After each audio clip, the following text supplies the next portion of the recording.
ADN, específicamente la reacción en cadena polimerasa, y después vamos a ir eh, hablando de los cromosomas humanos. Cromosomas yo les di la clase pasada un approach, no era el tema, pero les di un approach para que vayan entrando en tema, y vamos a culminar con la herencia monogénica. Les voy a dar, que también es de la semana del 23, pero vamos con la herencia monogénica y demás, de asesoría genética. Así que eso también lo vamos a ir viendo, como para que tengan también un inicio de lo que vamos a ver después. Bueno, la reacción de cadena polimerasa es una mezcla de reactivos, van a estar involucrados porciones de ADN, van a estar involucrados cebadores o primers, van a estar em, André, ¿vos la podés poner a Mariana también como coanfitriona? Ahí entra Dale, Mariana Victoriano. dale, dale. Ponela como coanfitriona por cualquier cosa, viste, que se ayuden entre las dos.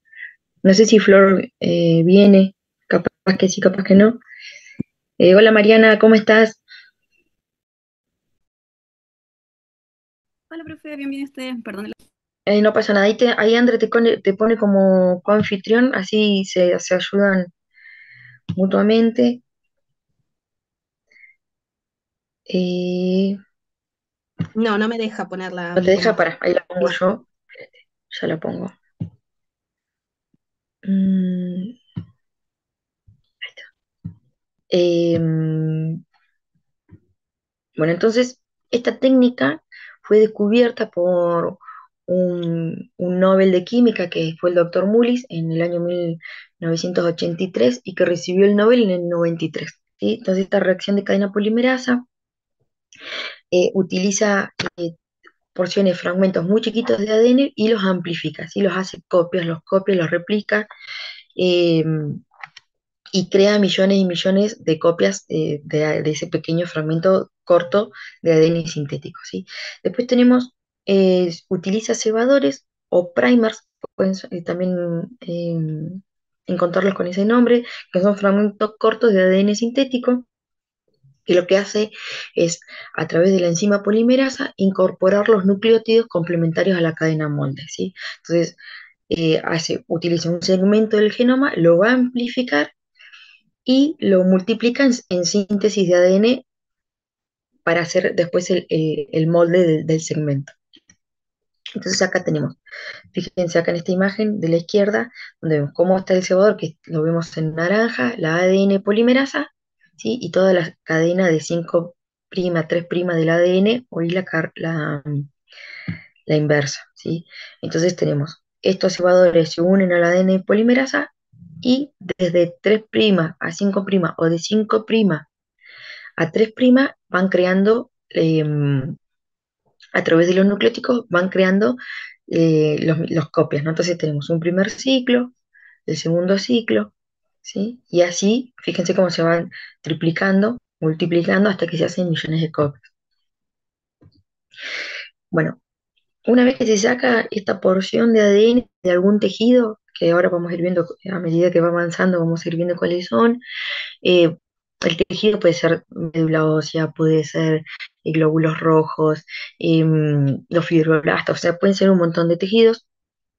Se obtiene este ADN total, ¿sí? En el conjunto de las células de tejido utilizadas, ¿sí?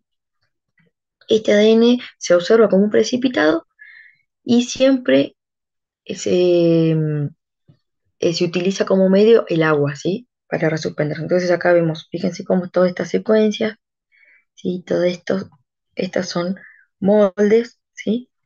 Extracciones de ADN y se hace toda una corrida, ¿no? Entonces, en este caso es una corrida electroforética o electroforesis a través de gel de agarosa de un ADN extraído de plantas de tomate, ¿sí? Entonces, fíjense, todo esto que está así más blanco es lo que se va extrayendo, los fragmentos. Entonces, acá tenemos en otra imagen donde vemos el primer o el cebador, ¿sí? Acuérdense que acá están las polimerasas, cómo se va a unir, cómo va a caminar, o sea, tiene en la porción del gen que quieren replicar, van de 5' a 3' o al revés, ¿no? Al revés. Entonces, utilizan una cadena molde, se unen a la ADN polimerasa y a través de los nucleótidos van ensamblando la otra cadenita, así la van armando. Entonces queda así, esta secuencia. Entonces, ¿cuáles son los componentes que son necesarios para esta reacción de cadena polimerasa? Entonces tenemos primero y principal para poder amplificar el ADN, un ADN molde. Em, Después, para generar una copia del ADN molde, vamos a necesitar de la enzima, la ADN polimerasa, de los cofactores de la polimerasa, que se van a unir a los cationes divalentes y de esa forma van a formar el cloruro de magnesio. ¿Sí? Forman el cloruro de magnesio. Después tenemos los iniciadores de la reacción, en este caso, las implicadas son las enzimas ADN polimerasas que pueden añadir el nucleótido al extremo 3' libre de la doble cadena de ADN. Y de esto se necesitan moléculas cortitas, entre 10 a 30 bases, de un ADN sencillo, ¿sí? De un ADN simple. Y estas moléculas son los cebadores o los primers de la reacción. Después, el otro componente, oh, Dios,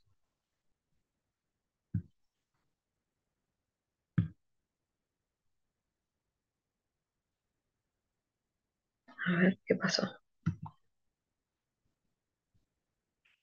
Andrés, se me cortó, no Sí, perdieron nada de eso, ¿no?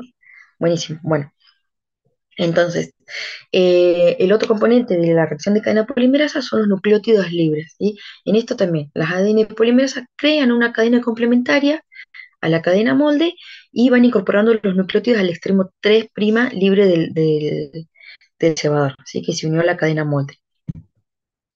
Pero, ¿qué pasa? Bueno,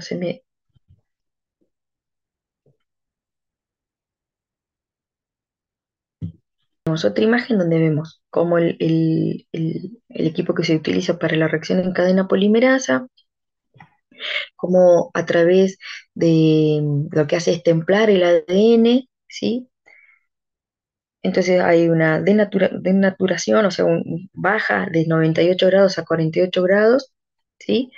De 48 a 72, y lo templas. Entonces, esta disminución de la temperatura del ADN hace que se separen las dos cadenas a través de los cebadores que se van uniendo en los extremos libres, eh, permite que se vayan uniendo a las pares de bases, y van formando, con la incorporación del ADN polimerasa, van incorporando los nucleótidos para ir formando el otro molde de la cadena sintetizada, ¿sí? Bueno, y acá vemos cómo el primer ciclo y cómo se van haciendo, se van multiplicando según las copias por cada ciclo, hasta llegando a billones, de copias.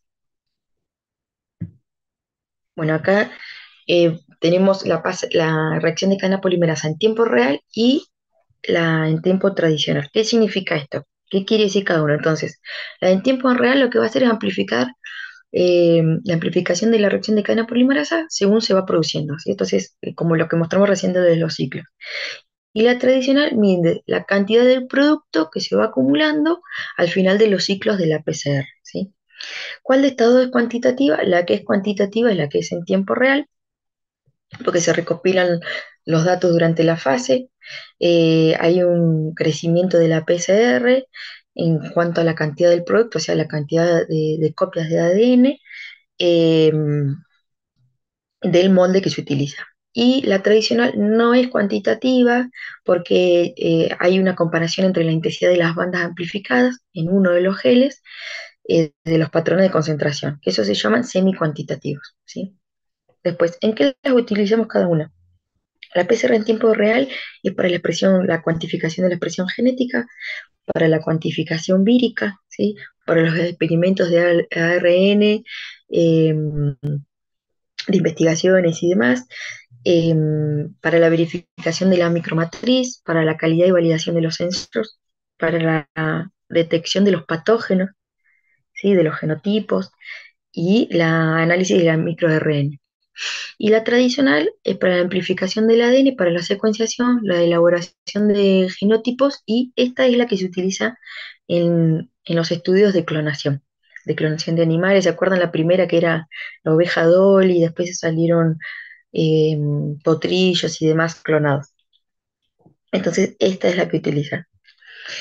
Y las ventajas de la PCR: tenemos mayor rango dinámico de detección, no hay un procesamiento posterior de la PCR, detecta hasta un cambio en los pliegues, recopila los datos del crecimiento exponencial de la PCR, hay aumento de la señal fluorescente indicadora, que es directamente proporcional al número de aplicones generado, y la sonda fragmentada da una amplificación del registro permanente del amplicón o el modelo, el- las copias.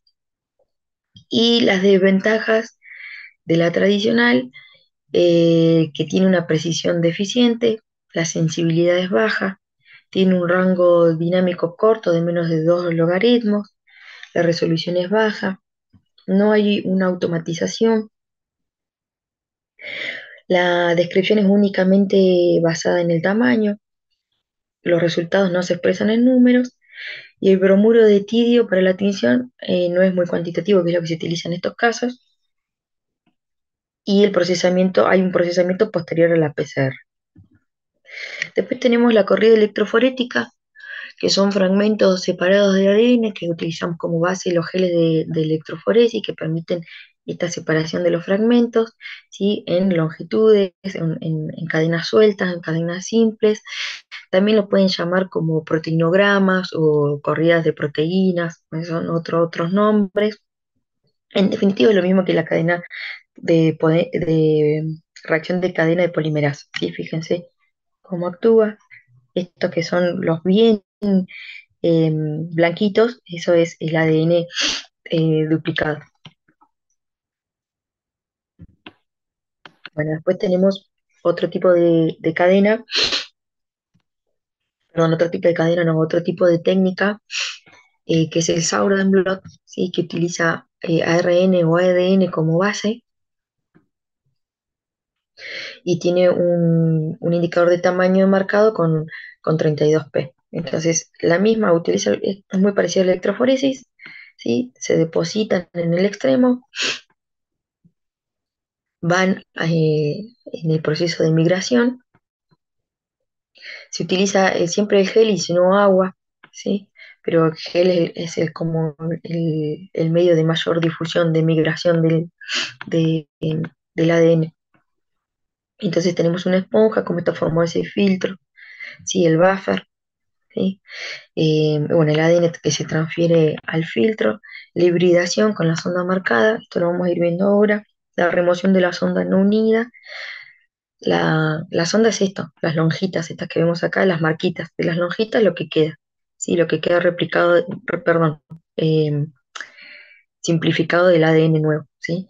La sonda, la copia, la sonda hibridada a secuencia complementaria y la exposición del film radiográfico, ¿sí? Que es el que vimos anterior.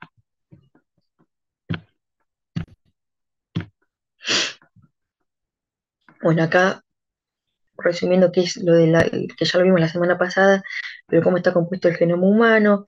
Tenemos una parte mitocondrial, cuántos genes son 37, del genoma nuclear. Tenemos la eucromatina, son 3 millones y pico de genes, eh, los genes de secuencias relacionadas. Tenemos el ADN codificante, que es un 5%, el no codificante, que es un 95%, que nos va, en esto están incluidos los pseudogenes, los fragmentos de genes, los intrones. Después, en el ADN extragénico, que es el 70%, tenemos las repeticiones, el 70% de repeticiones dispersas, el intergénico, y son los microsatélites en los cromosomas. Entonces acá tenemos otro cuadrito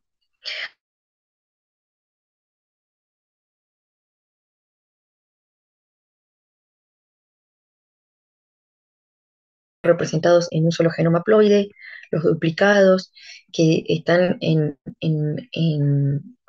que codifican proteínas similares pero no idénticas. O acá les puse la secuencia por si llega a haber alguna pregunta. O sea, este cuadrito está bueno con esto, con la secuencia, porque eh, está bueno por si llega a haber alguna pregunta en el escrito. Después tenemos las repeticiones en tándem, Este gen va a hacer múltiples proteínas idénticas al ARN funcional, ¿sí? Bueno, acá tenemos las secuencias y demás.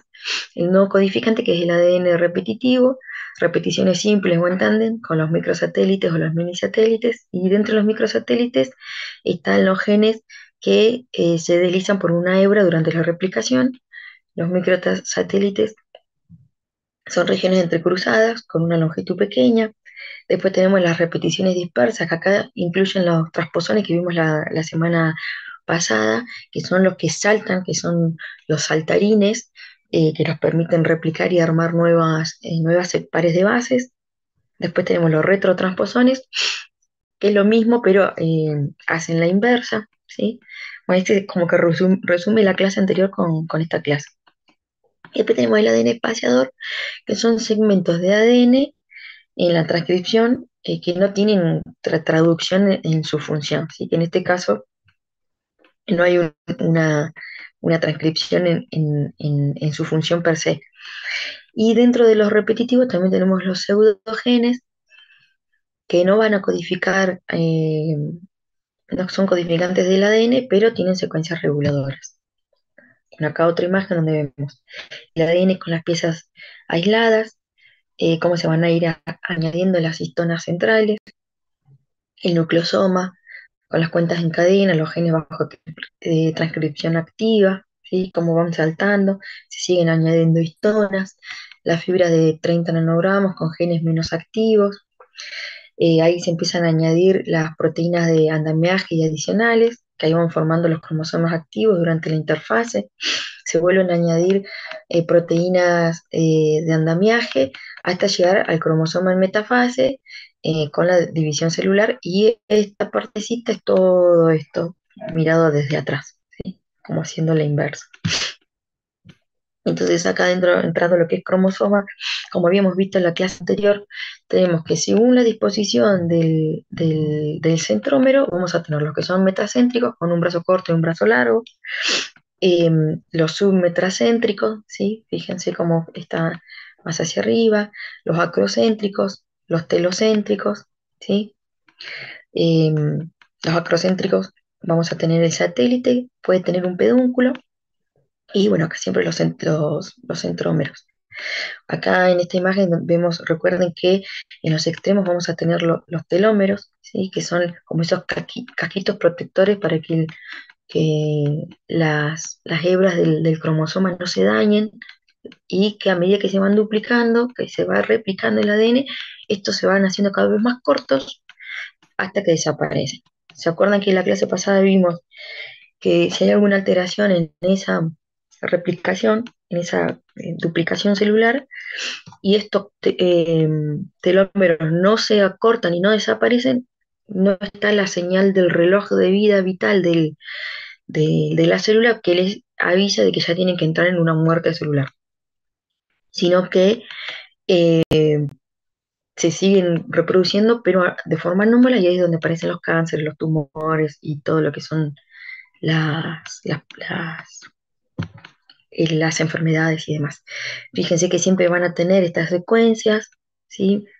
Son en lo que es el telómero, siempre se van a repetir esta secuencia de los 6 nucleótidos, ¿sí? El TTAG, GG, ¿sí? Siempre va a ser esa repetición de esas secuencias. Bueno, acá, cómo está compuesto el brazo corto, bueno, cómo es el brazo largo, las cromátides, el cinetocoro, ¿sí? ¿Cuáles son? A modo de repaso. En realidad es el tema de hoy, pero a modo como lo vimos la semana pasada también. Bueno, entonces, dentro que también esto lo vimos la semana pasada, ¿qué es el cariotipo? Tenemos que es toda especie está formada por cromosomas, que ahí está su información genética. Entonces, el conjunto de cromosomas de cada especie. Como nosotros nos vamos a relacionar al humano, vamos a hablar todo del humano de ahora en adelante, ¿sí? Entonces, acá tenemos dos ejemplos de cariotipos. No les puse el otro que se los había puesto la semana pasada, donde se ve bien como si fuese un microscopio electrónico, porque ya lo teníamos la semana pasada, así que les agregué estos dos nuevos. Entonces tenemos que el cariotipo humano está compuesto por 46 cromosomas, son 23 pares de cada progenitor, 22 pares se llaman, lo que no son ligados a los cromosomas sexuales, se llaman autosómicos, ¿sí? Entonces son 22 pares de autosomos o autosómicos y un par que serían el XY ligado al sexual, ¿sí? Entonces tenemos en total 24 tipos cromosómicos. Bueno, acá están divididos, ¿sí? El uno, el 2, el 3. Fíjense que según cada uno de estos puede haber mutaciones, alteraciones genéticas, como por ejemplo tres brazos cortos, tres brazos largos, que se los vamos a ir viendo. Eh, y bueno, acá lo tengo distribuido de la misma manera, ¿sí? Bueno, ¿cómo lo vamos a ir estudiando? ¿Qué es lo que vamos a necesitar? Se toma una extracción de glóbulos rojos, se añade colchicina, se traspasan eh, los glóbulos rojos sedimentan y se eliminan y se traspasan los glóbulos blancos, ¿sí? Luego se centrifuga, se agrega agua, se fija en alcohol y se tiñen. Al agregarse agua, estas células, ¿se acuerdan cuando vimos todo lo que era membranas moleculares y demás? Entonces se van a edematizar y, y después ahí los glóbulos blancos van a sedimentar. Entonces acá vemos, una vez que se los fijamos y se tiñe, lo podemos ver en el microscopio, como vemos las células en la metafase, se amplía, se fotografía, se cortan los cromosomas individuales, esto para hacer el cariotipo, ¿eh? Y se ubican los cromosomas ordenadamente con el centrómetro sobre la línea, ¿sí? Fíjense acá, siempre están todos en la línea, ¿vieron? Siempre siguen una misma línea. Bueno, la citogenética que lo que hace es estudiar los cromosomas, ¿sí? Entonces, la técnica de la citogenética es la extracción de material con células capaces de dividirse, ¿sí? Que se ven solamente, como mostramos en la imagen anterior, en la fase metafase, valga la redundancia. Y acá podemos usar la médula ósea, como les había dicho, las vellosidades coriales, el líquido amniótico, eh, los fibroblastos, el tejido cartilaginoso, los tumores también podemos ver, ¿sí? Se lo cultiva en condiciones estériles, que puede ser en suelo bovino, fetal y mitógenos, como el cultivo de linfocitos que se divide espontáneamente, y a una estufa de 37 grados. Y acá elevamos la temperatura. ¿Por qué? Porque cuando sacamos la sangre del cuerpo humano, ¿a qué temperatura está nuestro cuerpo aproximadamente? Todas nuestras células y demás. 36,5, 37. Exacto. Entonces, para que mantengan más o menos y puedan dividirse y podamos ver esa fase y poder sacar el cariotipo, se necesita mantener esa estufa por lo menos a 37 grados, ¿sí? Para que el medio sea el mismo que en el cuerpo humano. Por eso los testículos en el varón están fuera de la cavidad abdominal, porque necesitan de mayor resguardo y a una menor temperatura. Entonces, por eso están en el escroto fuera de la cavidad abdominal. ¿Sí? Si no, los espermatozoides se freirían, ¿sí? Estarían fritos, no podrían hacer su duplicación ni su reproducción, nada. Habrían alteraciones estériles, un montón de otras implicancias. Entonces, una vez que tenemos la detención de la mitosis con la colchicina, en la metafase vamos a tener un shock hipotónico, se va a hacer la fijación, que es como vimos en la imagencita anterior, hacemos los extendidos y ahí podemos separarlos a través del microscopio, hacer el análisis y la fotografía de riesgo, ¿sí? Como acá. Esta es otra imagen. Separan las células rojas, el medio de cultivo en suspensión, se incuban 3 días a 37 grados, ¿sí? Se adiciona la colchicina, se separan las células blancas, se agrega agua hipotónica, ¿sí? Salina hipotónica, las células se dematizan, perdón, se separan de nuevo y se sedimentan, ¿sí? Se obtienen los cromosomas y se arma el cariotipo. Y acá tenemos el tipo de muestra, que va a ser de tipo de células de división espontánea, ¿sí? Que ahí tenemos las vellosidades coriónicas, la placenta, el testículo, los nódulos linfáticos, las células fetales o del recién nacido, y también las del cordón umbilical, no sé si lo puse, pero también están las del cordón umbilical, la citis fetal o el groma quístico, la médula ósea, eh, bueno, el líquido pleural o asítico, ¿sí? Y después tenemos la división no es espontáneas, perdón, sino que son inducidas para dividirse a través de los cultivos, como los linfocitos de la sangre periférica, el líquido amniótico, la piel y cualquier otro tejido que tenga fibroblastos. Bueno, dentro de esto tenemos tipos de bandeos, ¿sí? Acá les voy mostrando y cómo se ve también en el cariotipo y demás. Los bandeos son esos que vemos ahí bien, eh, las señales de ahí. Entonces, el bandeo GR que apareció en los años 80 aumenta el poder de resolución de la citogenética, ¿sí? Y tenemos de distintos tipos. En este caso, acá hay una deleción del cromosoma 21, ¿sí? Entonces, tenemos la nomenclatura, nos va a dar, fíjense, tenemos el brazo, la región y la banda. Entonces, acá tenemos el brazo, si es corto o brazo corto o largo, ¿sí? La región 3, 2, 1. La banda, si es 2 1, entonces acá vamos viendo la banda, ¿sí? Estos segmentos que están acá son cada tipo de la banda, ¿sí? Y la subbanda, ¿eh? Fíjense cómo lo vamos viendo. Entonces acá tenemos el 7 que es el cromosoma, este es el brazo, ¿sí? El 3 que sería la región, la banda 1 que sería esta, ¿sí? Pero si estamos hablando de la región 3 es esta zona, ¿sí? Y la subbanda que es el 2 que sería acá, ¿sí? Entonces sería el 3 y el 2. Esto se los pongo porque a veces, bueno, las chicas deben saber más porque están más al tanto, han rendido, pero a veces puede haber alguna imagen y le preguntan, señalen cuál es el brazo corto, cuál es el brazo largo, cuál es la banda. Bueno, entonces por los días ya lo tienen acá. Y tenemos distintos tipos de técnicas de bandeo.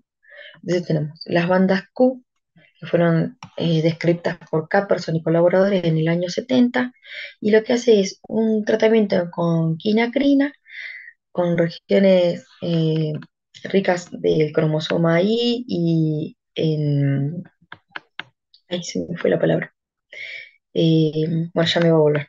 En las bandas oscuras, de bandas oscuras. Y después necesita de microscopio de fluorescencia, ¿sí? Las bandas G, esto le puse ahí quién los descubrió como cultura general, ¿no?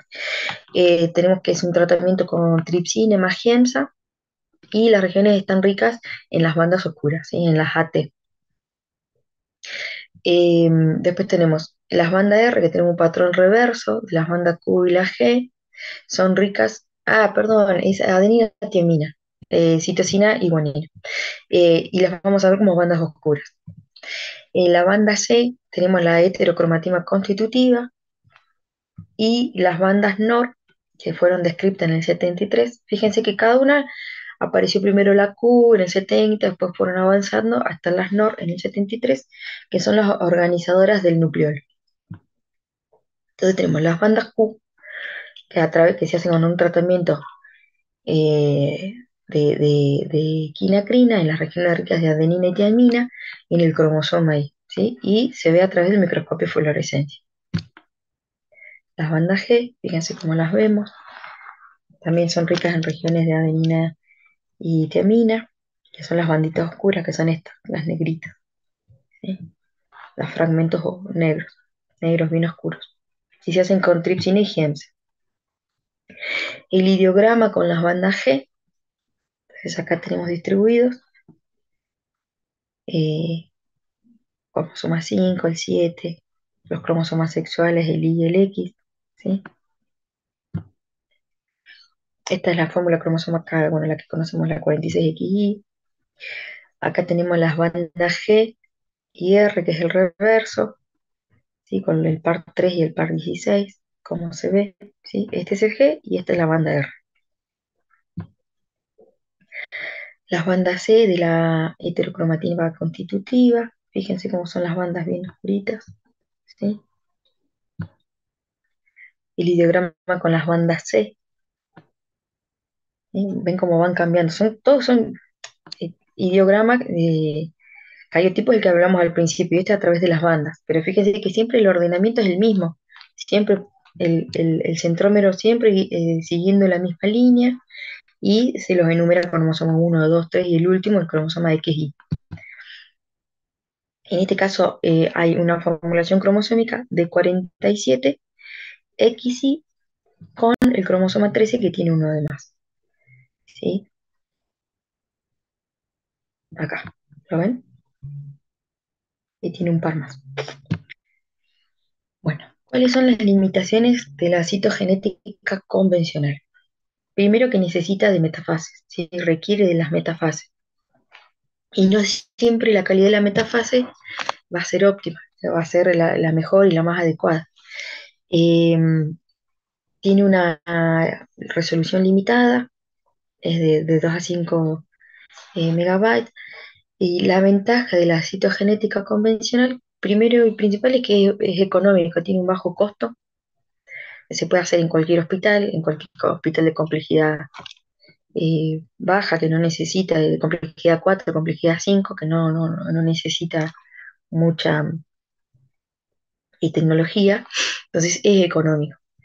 Em, la limitación es que la resolución es escasa, se pueden ver pérdidas o ganancias de regiones, ¿sí? En donde, que llevan en el interior de los genes, y bueno, esto a modo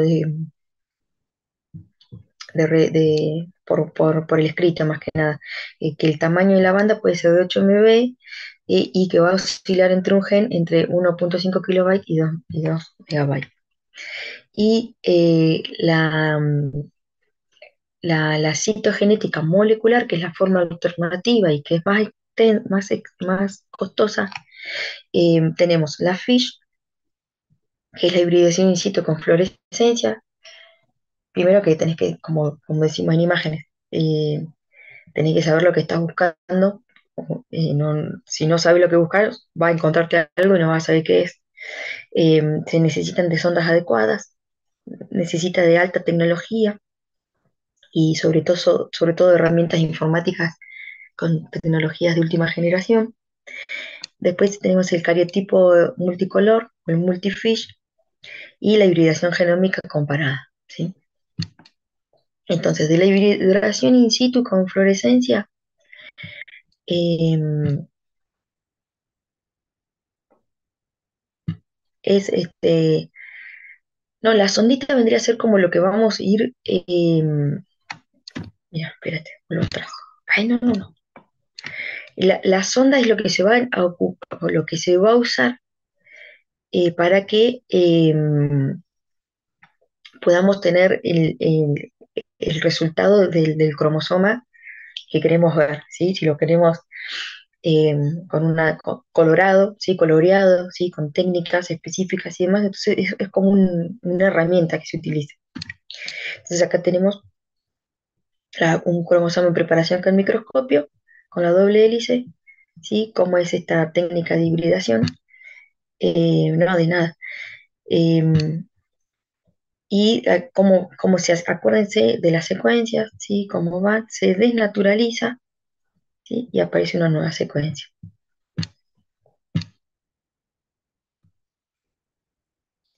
Entonces acá tenemos que tenemos acá en ay, se me fue el frasquito que a veces viene con gel y otras veces sin gel. Entonces ahí tenemos las secuencias que se fueron desnaturalizando, ¿sí? Eh, Acá ves, mira, este frasquito que vemos acá sería como la sonda, así que es el material de herramienta que nosotros vamos a utilizar. Acá en este caso lo muestran como un frasquito, pero puede ser una plancha, ¿sí? Como si fuesen, no sé si vieron en bioquímica los, eh, las placas agar, los medios de cultivo y demás, que son, ¿se acuerdan de sus abuelas o de sus bisabuelas quizás que esa, tenían como una cajita para polvorearse los cachetes que tenían polvo y lo abrían? Bueno, ese también es un tipo de recipiente que utilizan, que se llama sonda también, que lo que le agregan en este caso es el componente fluorescente. ¿Sí? Y eso los va pintando y los va armando, hasta que ya queda la sonda hibridizada con el cromosoma desnaturalizado. Y ahí vamos a tener marcado ese cromosoma en la zona que nosotros hicimos. ¿Sí?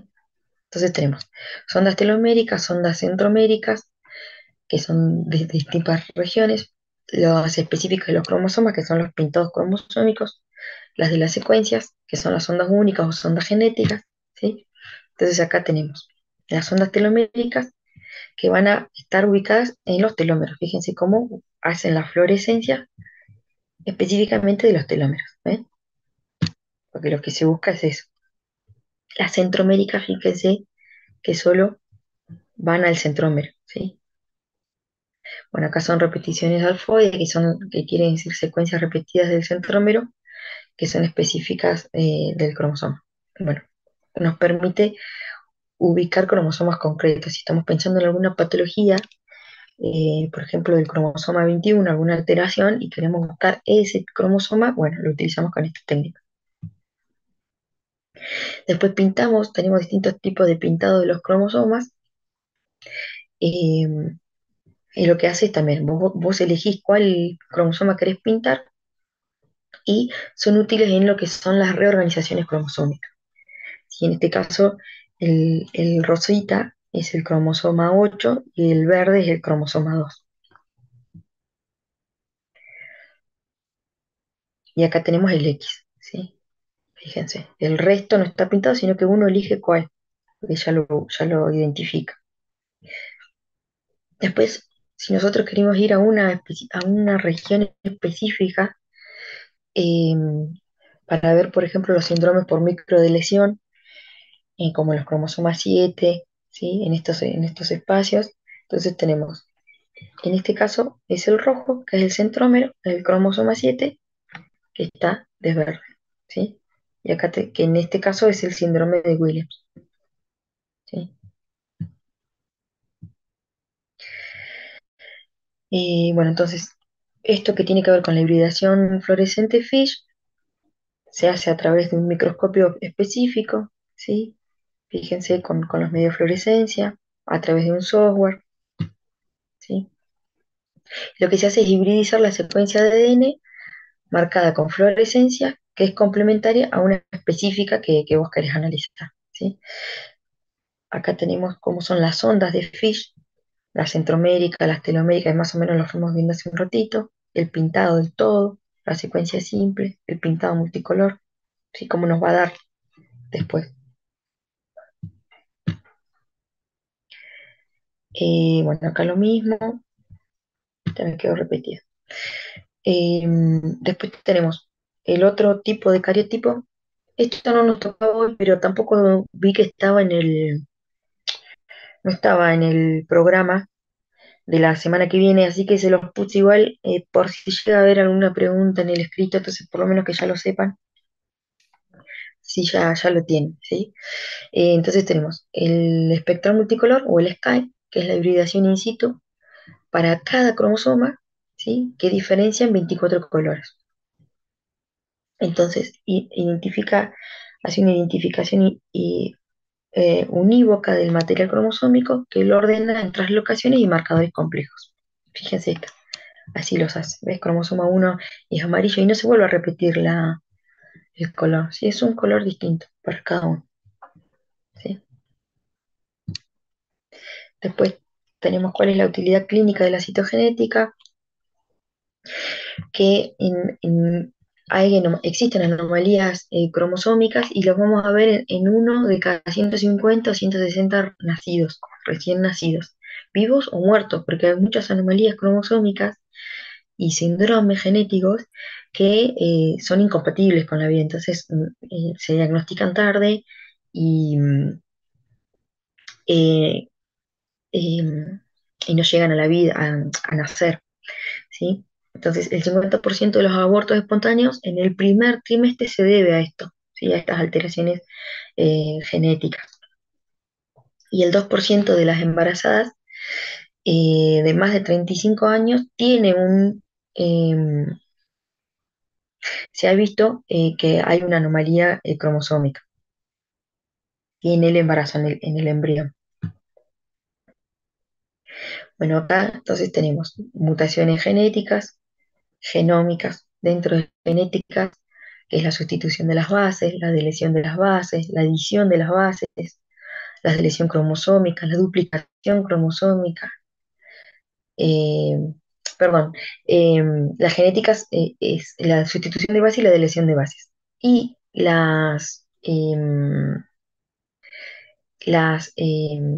dentro de las genéticas también tenemos estas depresiones cromosómicas, las duplicaciones cromosómicas, la inversión y la translocación, ¿sí? Y dentro de las genómicas tenemos la euploidía y la aneuploidía. En la euploidía tenemos la triploidía, la tetraploidía y la poliploidía, ¿sí? Y la aneuploidía tenemos la monosómica, la nulisómica y la trisómica. Y después tenemos estas aberraciones cromosómicas que son todas las que mostramos recién, las que describí recién. Entonces, tipo de las mutaciones cromosómicas. Vamos a tener, las voy a pasar todas y las podemos ver.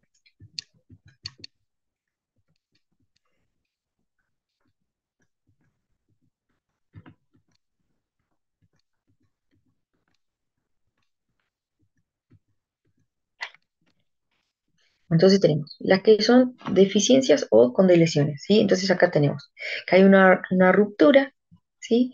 Que del segmento cromosómico de un cromosoma, y entonces se rompe también y se pierden los genes que están contenidos en él, ¿sí? Entonces después, cuando se vuelve en esta replicación y demás del ADN, desaparece esa, ese segmento genómico, ¿sí? Del cromosoma. Después tenemos las duplicaciones o repeticiones a través del entrecruzamiento, ¿sí? Que aparecen más de una vez en el mismo cromosoma o en otro, ¿sí? Entonces ahí vemos, se duplicó. Después tenemos las translocaciones, que un segmento del cromosoma ya sea el brazo corto o del brazo largo, pasa a otro cromosoma, ¿sí?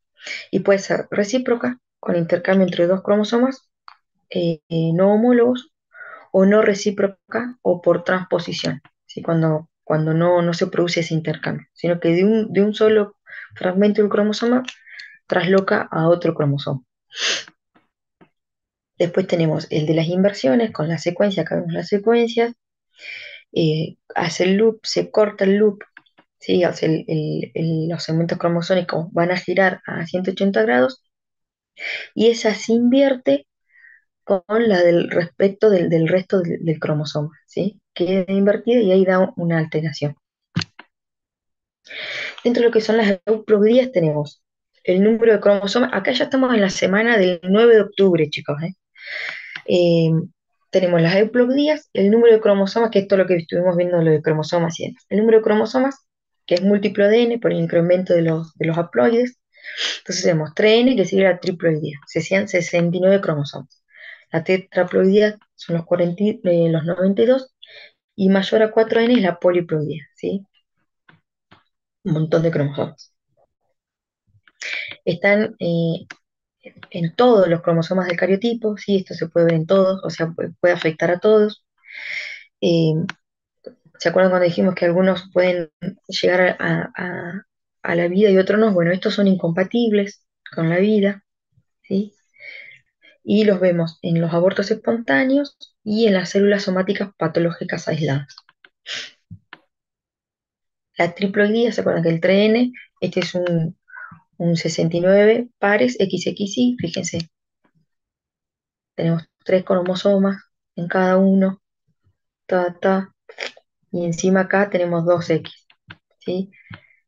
Todos los tipos de cromosoma están implicados, juntos los, los sexuales y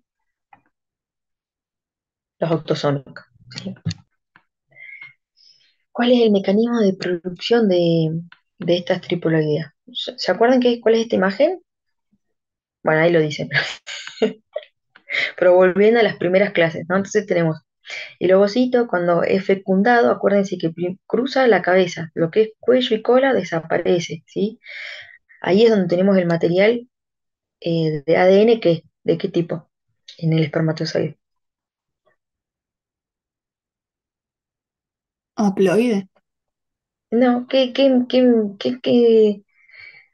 en la cola o en el cuello, que también, o en el istmo lo pueden encontrar, ¿qué ADN hay ahí? ¿Adentro de qué? ADN mitocondrial. Exacto. Y ahí tenemos el ADN mitocondrial. Entonces, como no fecunda, nunca va a heredar del progenitor masculino alguna alteración genómica referido al ADN mitocondrial, ¿sí? Porque solamente fecunda la cabeza y pasa la cabeza nada más, ¿sí? Bueno, entonces acá, en este 3N se produce una dispermia, ¿sí? Que es fecundado este ovocito por dos espermatozoides. Acuérdense que una de las primeras clases que vimos, lo primero que hace cuando pasa un solo espermatozoide es el ovocito crea la corona radiada o radiata y hace todo como eh, como una caparazón, ¿sí? Para que no, para impedir que sea fecundado por otro espermatozoide, para impedir estas triploideas, ¿sí? Cuando no ocurre eso, ocurren estas triploideas. Entonces acá tenemos la diginia, la fusión de un ovocito con un corpúsculo polar, ¿sí? De este ovocito con el corpúsculo polar. Este es otro tipo de las formaciones de las triploidías. Después de las aneuploidías, tenemos que el número de cromosomas no es un múltiplo de n. Entonces hay una pérdida o una ganancia de algún cromosoma. En este caso hablamos de hipoploidías, que es la pérdida, como es en el caso de la monosomía de los 45 cromosomas, o la hiperploidía, que es la ganancia en la trisomía de los 47 cromosomas. ¿Sí? En las monosonías, o sea, en las hipoploidías donde hay pérdida, eh, hay un solo ejemplar, ¿sí? De tipo cromosómico.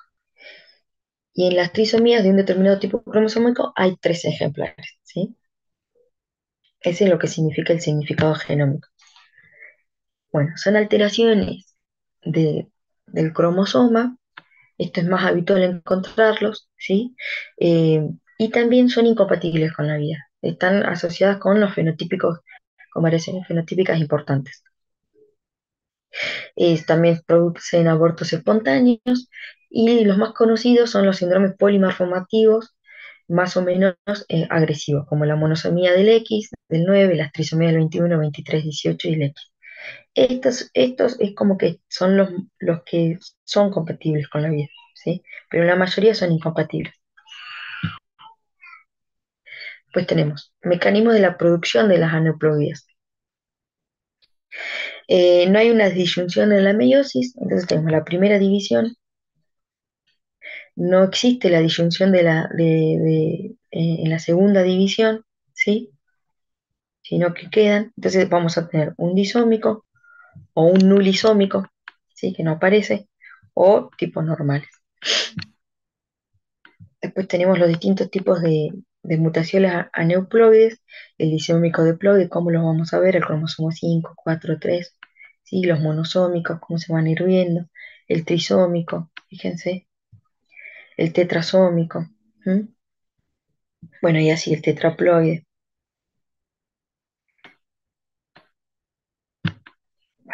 Este es un ejemplo de una de estas trisomías, que es el 47XY, que es el síndrome de Down, ¿sí? Que en el cromosoma 21, fíjense, tenemos uno de más. Tienen fascias características, ¿sí? Fíjense, no hay eversión del labio superior, el puente nasal es ancho, los párpados también, ¿sí? Tienen macroglosia, tienen una hiperlaxitud, también están en relación, y tienen dentro de lo que es las discapacidades, en la mental, están dentro de la mental.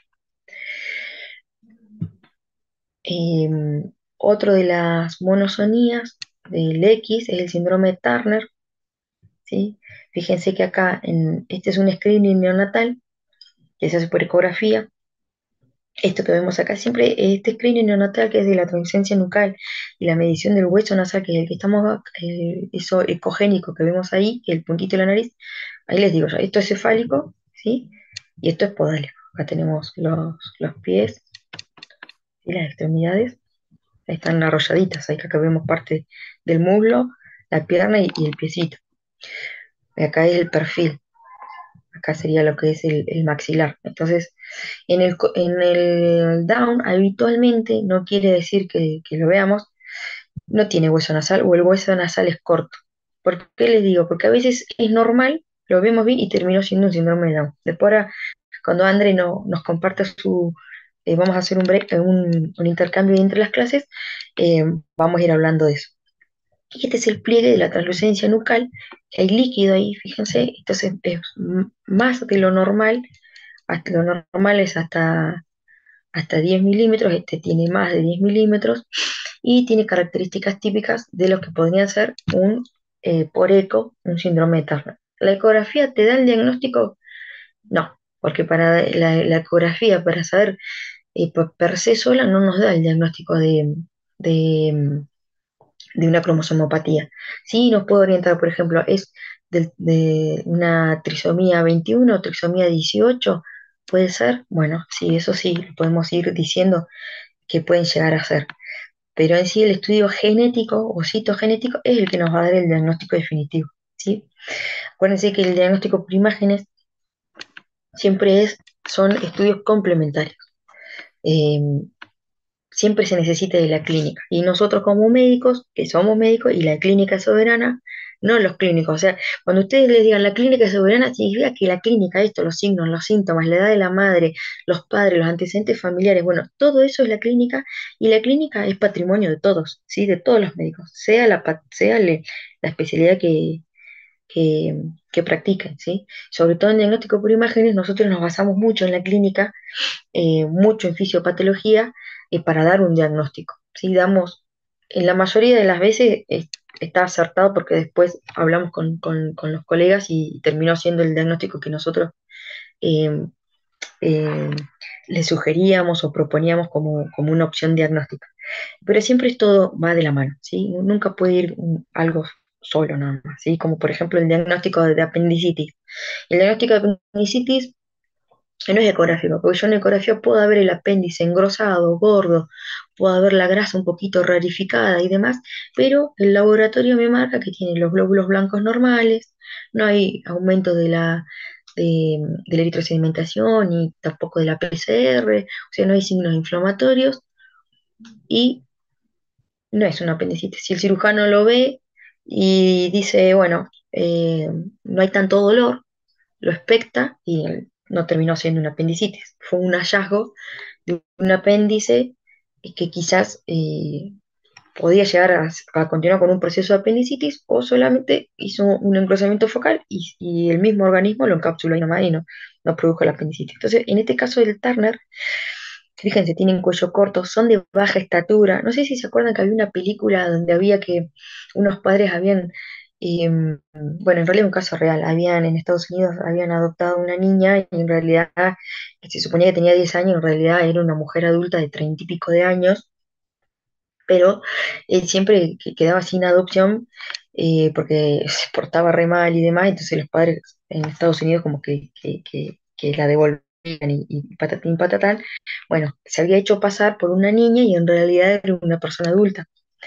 Entonces no trabajaba, vivía, tenía techo, tenía comida, tenía gratis, y no, pasaba como una niña. Entonces tenemos los caracteres secundarios sexuales no están bien desarrollados, es baja talla, ¿sí? Son cortas, cortas de talla, son bajitas, bien bajitas, y tienen una fascia aniñada, ¿sí? Después el síndrome de Wolf-Hirschhorn, que es el del cromosoma 4. Fíjense cómo tiene aumento también del espacio em, interoftálmico, ¿sí? Es un 46XX, y hay una alteración en el brazo del cromosoma 4. Orejas con pabellones aumentados de tamaño, ¿sí? Se ve en uno de 50.000 nacidos vivos. Tienen fases en casco griego. eh, el 50% tiene alteraciones a nivel del corazón. Hay una deficiencia mental severa con, eh, con un índice IQ intelectual menor al 20. Si bien nacen, eh, pueden ser compatibles con la vida, pero la mayoría muere en el primer año de vida, ¿sí? El tercio fallece en esa época.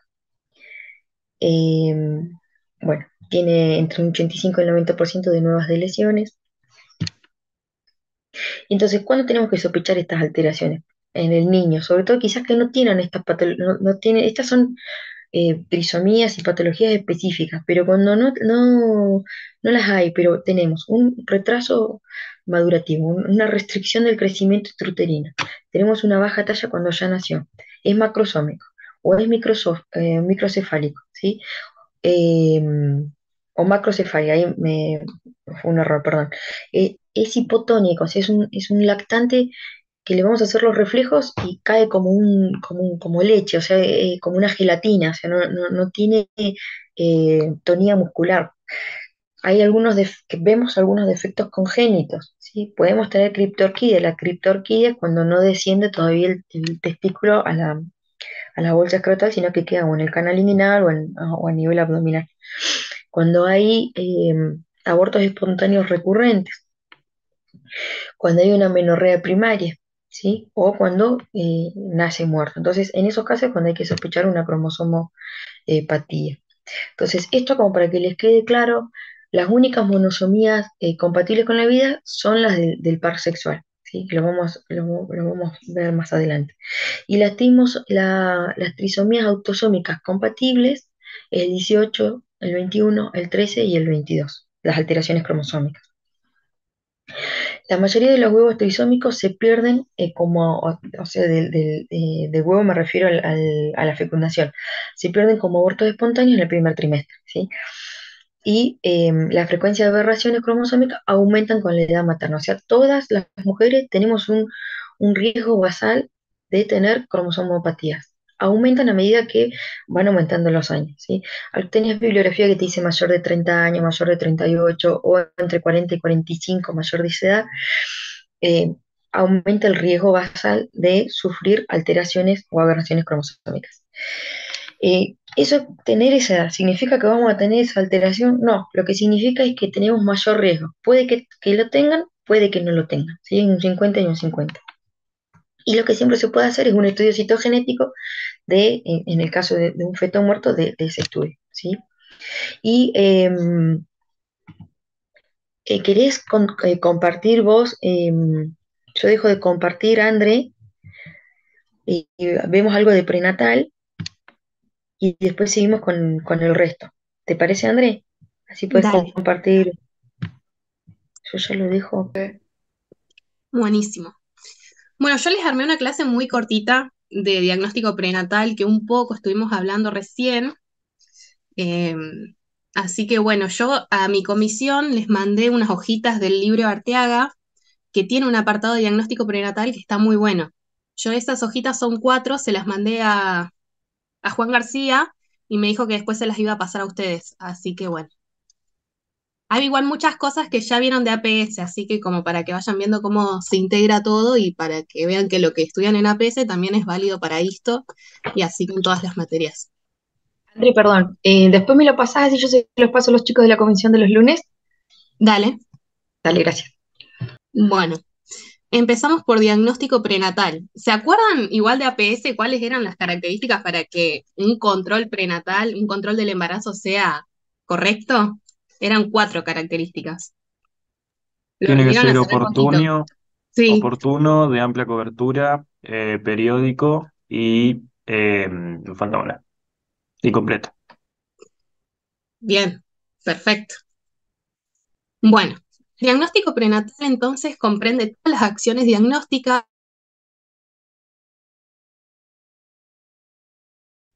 Cuando hablamos de defecto congénito, estamos hablando de todas anomalías del desarrollo, ya sea morfológico, estructural, funcional o molecular, que puede estar presente al nacer o puede manifestarse más tarde y que puede ser familiar, espontáneo, hereditario, puede ser múltiple, puede ser único. Y aparte, un objetivo muy importante que tiene el diagnóstico prenatal es que su objetivo principal va a ser disminuir la morbimortalidad fetal, perinatal e infantil. Bien, como técnicas no invasivas para el diagnóstico prenatal, ¿cuáles conocen? ¿Cuál es la técnica no invasiva de excelencia para el diagnóstico prenatal? Un poco hablamos recién. La eco. La ecografía, bien. A ver, ahí está. Tenemos la ecografía, tenemos la ecocardiografía, tenemos el Doppler fetal, tenemos la resonancia magnética. Estas son técnicas no invasivas que son muy importantes para el diagnóstico prenatal. La ecocardiografía nos va a servir para visualizar si hay cualquier anomalía, ya sea cardíaca, fetal. El Doppler fetal es muy importante porque puede evaluar las arterias uterinas y eso uno puede controlar una patología muy importante y muy frecuente en el embarazo, que es el RCIU. ¿Se acuerdan qué es el RCIU? Restricción de crecimiento intrauterino. Bien. ¿Y se acuerdan uno de los tantos factores de riesgo importantes para RCIU? No respetar el mínimo de tiempo entre embarazo y embarazo. Ya, perfecto. Bien. Sí, saben un montón de APS. APS te enseña un montón. Así que bueno, estas serían las técnicas no invasivas. André, perdón, ¿puedo aportar algo dentro de lo que son las imágenes?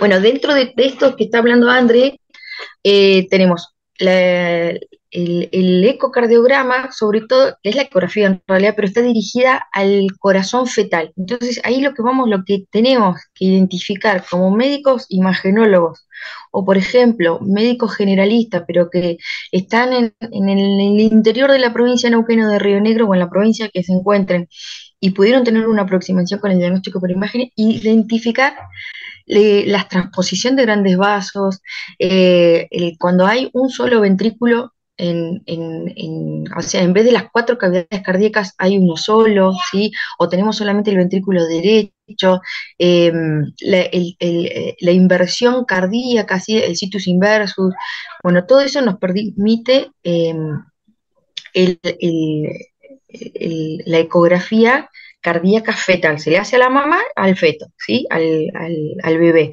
Y en estos casos, por ejemplo, si nosotros en el corazón vemos un puntito que se llama ecogenicidad, es lo blanco, acuérdense, lo ecogénico es lo blanco, una bolita blanca, eso nos está hablando, es una alteración a nivel cardíaco, y nos está hablando muchas veces, ¿se acuerdan que yo les dije hace un ratito que por ecografía podemos decir cuáles trisomías están alteradas, cuáles trisomías pueden estar involucradas y cuáles no? En este caso es una patognomónica del síndrome de Down y de la 18 también, ¿sí? Y dentro de lo que es el Doppler fetal, no solamente vemos, como dice André, las arterias uterinas para ver la resistencia uterina, cómo es la hemodinamia del flujo vascular, sino que también tenemos que evaluar al feto, y ahí vemos cómo se encuentra el índice de resistencia, que es a nivel, es una medición hemodinámica de cómo es cómo actúa la hemodinamia, es el movimiento del flujo sanguíneo dentro de los vasos, ¿no? Entonces es ese estudio de lo que hay que hacer. Entonces, en las arterias cerebral media, o sea, en el cerebro, tenemos que valorar si está disminuido, hay una alteración en el crecimiento, ¿sí? De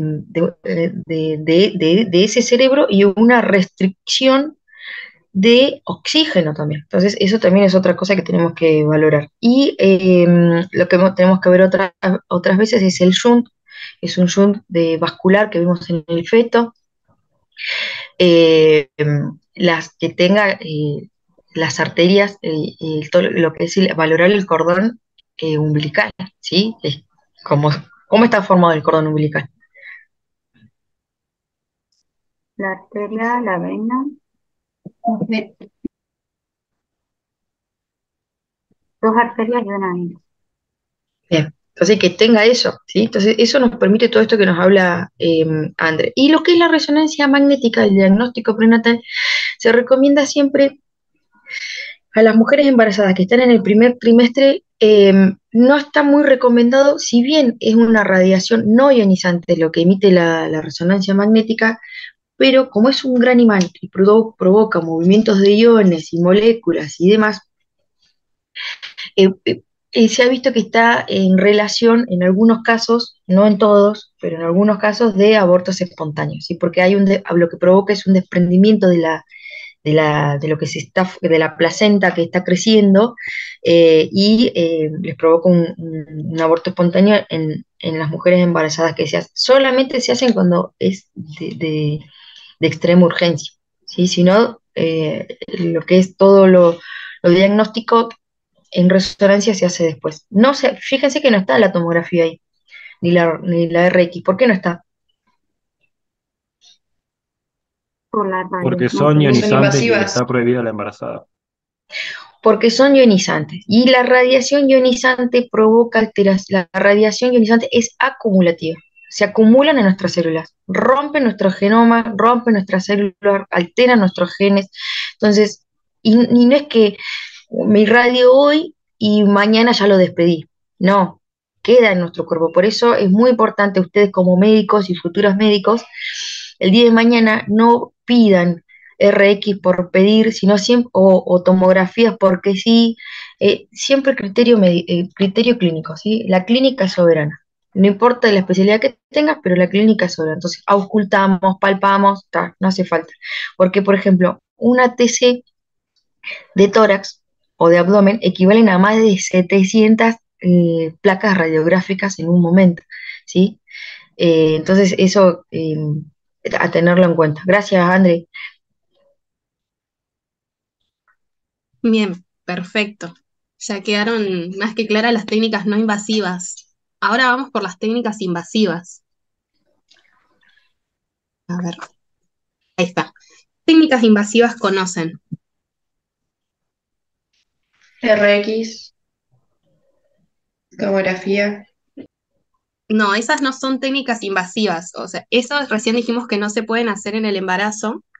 Siempre las técnicas invasivas son las que requieren, como por ejemplo la biopsia de vellosidades Una biopsia. coriales. Ah, eso. Claro, como que es más invasivo porque yo tengo que ir a punzar esas vellosidades y requiere como, no es algo tan de rutina como hacer una ecografía, que el ecógrafo está sobre la panza, es algo mucho más invasivo y que recién lo vamos a realizar cuando tengamos sospechas de que hay una anomalía estructural, una anomalía funcional, cuando hay un defecto congénito, cuando hay sospechas, recién ahí hacemos las técnicas invasivas.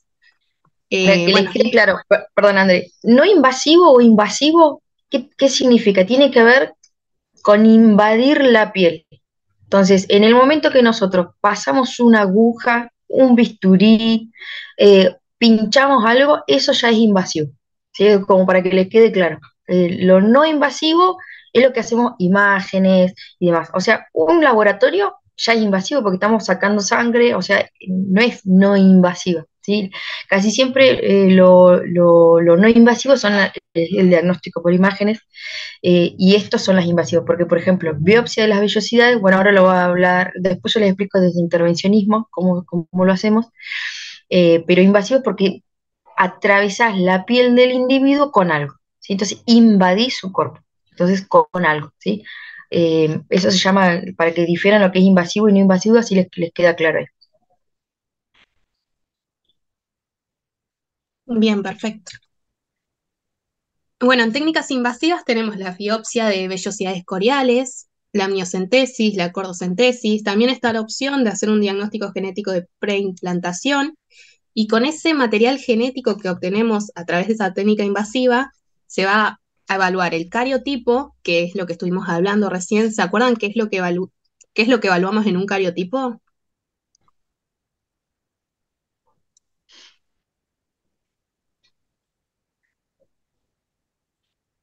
El cariotipo nos sirve básicamente para ver los cromosomas, que es lo que les mostró la profe recién.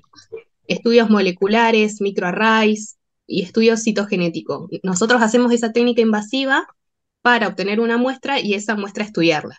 Además de ver los cromosomas con un cariotipo, también hay varias, ¿cómo decirlo?, moléculas que son, que ya pueden ser marcadoras de que hay un defecto congénito, como es la alfa-fetoproteína, la bilirrubina, la presencia de meconio. Esas son cosas que están descritas en 4 hojas re simples de la Arteaga, que después yo se las mando a través de la profe para que lo lean. Así que bueno, acá les puse el procedimiento de una amniocentesis para que la profe les explique, porque ella es especialista en este tema, en qué consiste y por qué sería invasivo. Bueno, invasivo lo hablamos recién, que fíjense, cualquier estructura que atraviese nuestro cuerpo ya invade, ¿sí? O sea, valga la redundancia, pero ya penetra en la piel, la rompe o provoca una lesión, ya sea mínima, eh, es invasivo, ¿sí? Entonces, en este caso sería de la amniocentesis, ¿no? Entonces se hace con una aguja fina. Se recomienda siempre hacerlo con personas idóneas, con profesionales que estén en el tema. Se utiliza el diagnóstico por imágenes como herramienta, la ecografía en este caso como una guía. Entonces buscamos un lugar donde donde haya el amnios, donde tengamos la integridad física del bebé, porque no vayamos a pinchar a ciegas y le pinchamos el cerebrito atravesando la aguja, porque son agujas grandes, ¿sí? Son finas, pero son largas, o le pinchamos la columnita, o sea, siempre se hace, no lo puede hacer alguien que no lo hizo nunca en su vida. O sea, se necesita entrenamiento, son muchos años de entrenamiento, son muchos pacientes los que hay que ir haciendo, entonces lo que se hace es tomar una muestra, todo esto con la asepsia, antisepsia correspondiente de la zona, y se toma ahí está, mira, ahí no había visto el traductor de ecografía, se toma el amnios, ¿sí? Un porcentaje de amnios, y después eso se lo analiza con todas las técnicas que vimos antes y que van a ir viendo esta semana del viernes, ¿no? Viernes o miércoles, depende de las clases que tengan. En lo que es la biopsia, la aguja es más gruesa, son tipo trucrut se llaman, porque es como una pistola que nosotros hacemos, entonces se va más a este sector, ¿sí?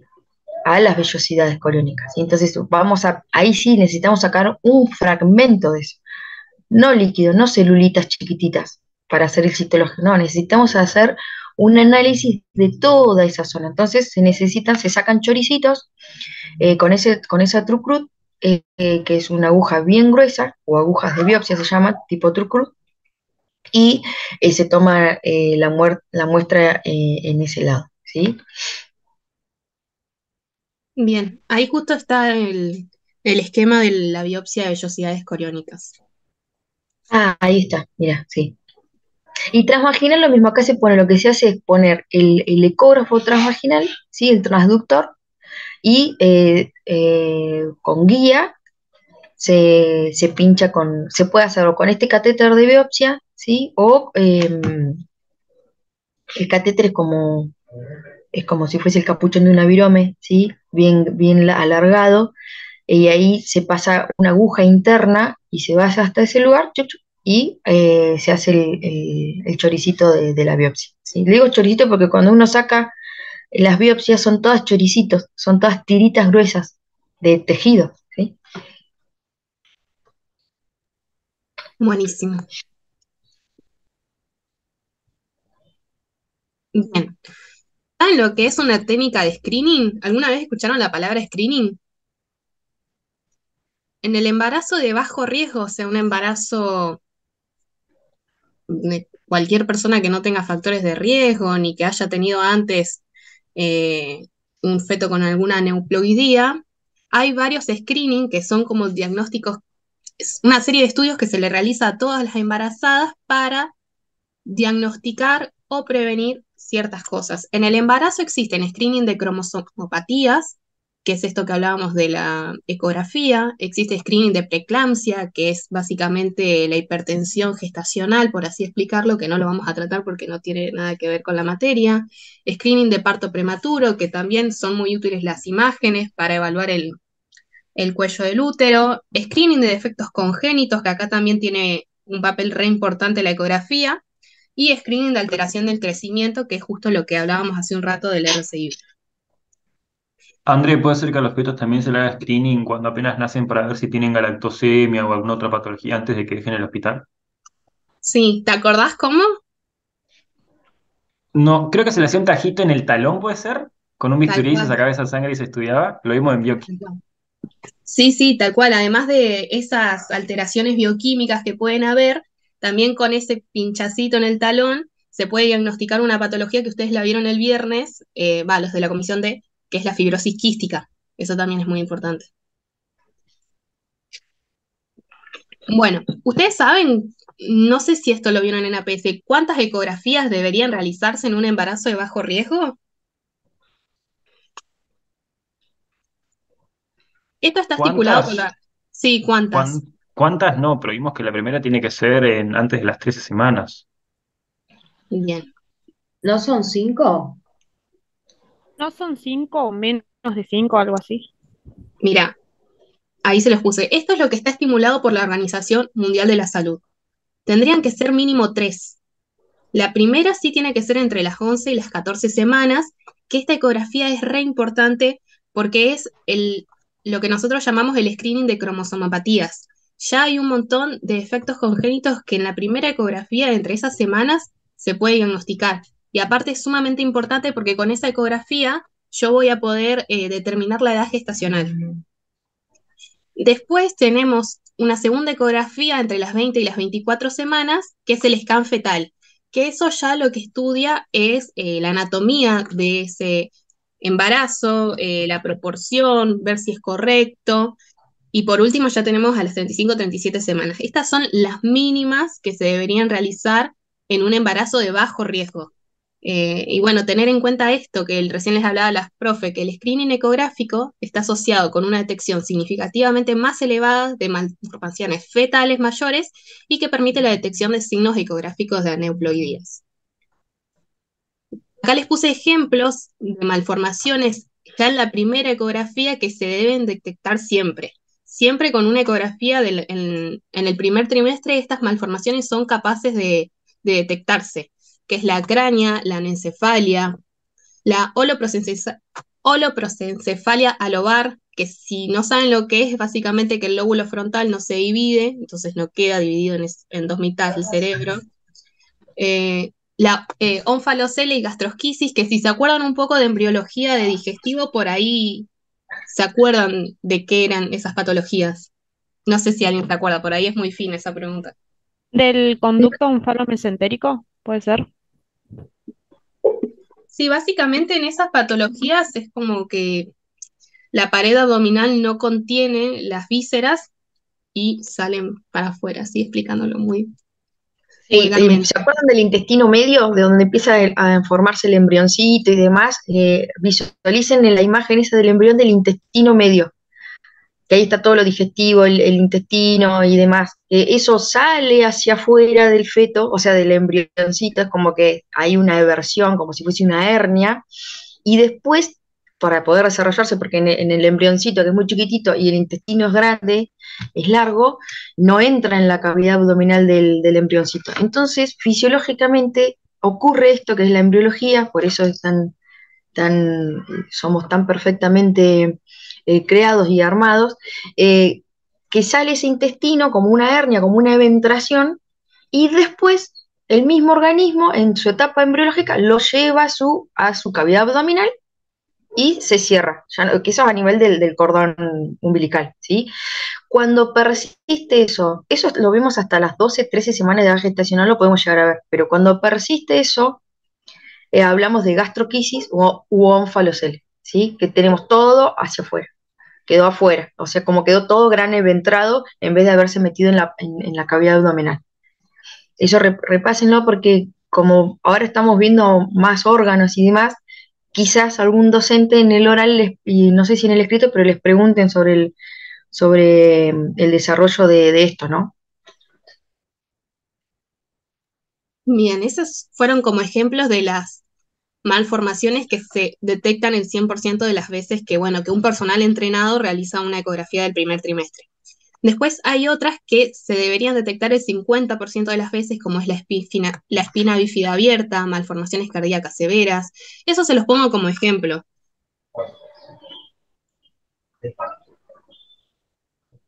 Bien, y esto es un poco de lo que les hablaba la profe, que en el primer trimestre, en la ecografía, tenemos como un screening de cromosomopatías en estructuras que son claves.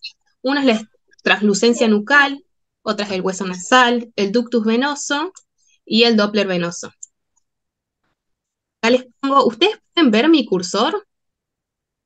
Sí, Bien, bueno, entonces acá tenemos lo que es el hueso nasal, maxilar inferior, el paladar duro, tenemos el tronco encefálico, cuarto ventrículo, la cisterna magna y acá tenemos la translucencia nucal. Que el hueso nasal y la translucencia nucal son marcadores de riesgo. No podemos, ante translucencia nucal y ante hipoplasia del hueso nasal, por ejemplo, no podemos hacer diagnóstico de cromosomapatías, pero sí aumenta el riesgo de que estemos ante una cromosomapatía. En este caso, si tenemos la presencia de esa ecografía que es anormal, deberíamos realizar más estudios que, como por ejemplo con técnicas invasivas y lo que vimos recién. Acá unos marcadores bioquímicos, estos lo obtendríamos a través de esas técnicas invasivas. Por ejemplo, yo les puse acá lo que hablamos recién, la trisomía 21, ¿se acuerdan cuál es? El síndrome de Down. Bien, perfecto. Fíjense que existen marcadores bioquímicos que no los tienen que saber, pero esto, sumado a una ecografía con una hipoplasia nasal, con una translucencia nucal, aumentaría la sospecha clínica de que eh, estamos ante un defecto congénito.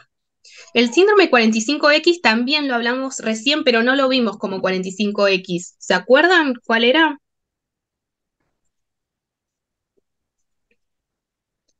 ayudita, el de baja talla. Turner. Bien. Después tenemos la trisomía 18, que ¿se acuerdan cuál era? Puede ser que sea Edwards, síndrome de Edwards, Perfecto. ¿Y la 13? Patau o Pató, o es la 12. No, no, no, perfecto. Ah, bien. Los dijiste re bien. Así que bueno, y otro marcador sumamente importante, además de estos marcadores bioquímicos, además de la ecografía, es la edad materna. En el libro que yo les mandé, dice que se considera de riesgo un embarazo a partir de los 35 años. Pero bueno, pueden ser que en otras bibliografías vean a partir de los 40, 45. Así que bueno, eso también la edad materna es muy importante. Estos marcadores se ponen en un software, en un programa de computadora y ahí se determina lo que les puse recién en la próxima diapositiva, si el riesgo de estar frente a un defecto congénito es alto, si es intermedio o si es bajo. En caso de que tengamos un riesgo alto, te recomienda hacer el cariotipo, que es el estudio de los cromosomas del que hablamos recién con la profe. Si el riesgo es intermedio, lo que se recomienda es hacer ADN fetal en sangre materna. Y si el riesgo es bajo, no se recomienda hacer ningún estudio invasivo y seguir con los estudios no invasivos como la ecografía. Bueno, acá esto ya es con el scan fetal, también hay marcadores de cromosomopatías como la medición del pliegue nucal, del ventrículo lateral, del hueso nasal, la pelvis renal, esto que les decía la profe del foco ecogénico cardíaco, que es muy importante, que lo podemos ver con un ecocardiograma, un intestino hiperecogénico, la arteria subclava derecha aberrante, esto es lo que vemos con el scan fetal. Bueno, y ya para finalizar, les pongo para qué sirve el diagnóstico prenatal. Principalmente es para preparar a los padres ante el nacimiento o ya sea la pérdida de un hijo con un defecto congénito, eh, proveer toda la información necesaria sobre ese defecto congénito, ayudar en la decisión que quiere tomar esa familia respecto ante la noticia que tienen un hijo afectado, ponerlos en contacto con médicos especialistas, porque ante la presencia de una cromosomopatía, de un defecto congénito, se requieren médicos entrenados, médicos especialistas, no es algo que puede tratar un médico generalista, un médico recién recibido, digo. Valorar la posibilidad de inútero, que esto es algo que se puede hacer con las espinas bífidas, hay patologías que se pueden operar, y bueno, y dar la información suficiente y para que la familia pueda decidir qué hacer. Bueno, y ahí les dejo la bibliografía. Esto yo lo saqué de una clase que tuvimos en el Hospital Castro Rendón, muy interesante, pero lo mismo está en el Arteaga en 4 hojitas, así que eso yo ahora se los mando a la profe para que se los reenvíe a ustedes. Gracias, Andrés. No sé si se cortó que nos toca la semana del 16. Estamos hablando de la herencia monogénica. Entonces, ¿cuáles son las herencias monogénicas? Son las que alteran la secuencia del ADN, pero de un solo gen, ¿sí? Hasta ahora vimos un montón de varios genes, de cromosomas implicados y demás. Bueno, este es de un solo gen, ¿sí? Entonces, tenemos los 23 pares de cromosomas. De entre ellos tenemos los 22 autosómicos, ¿sí? Y después el resto que es el sexual, el X y el Y, ¿sí?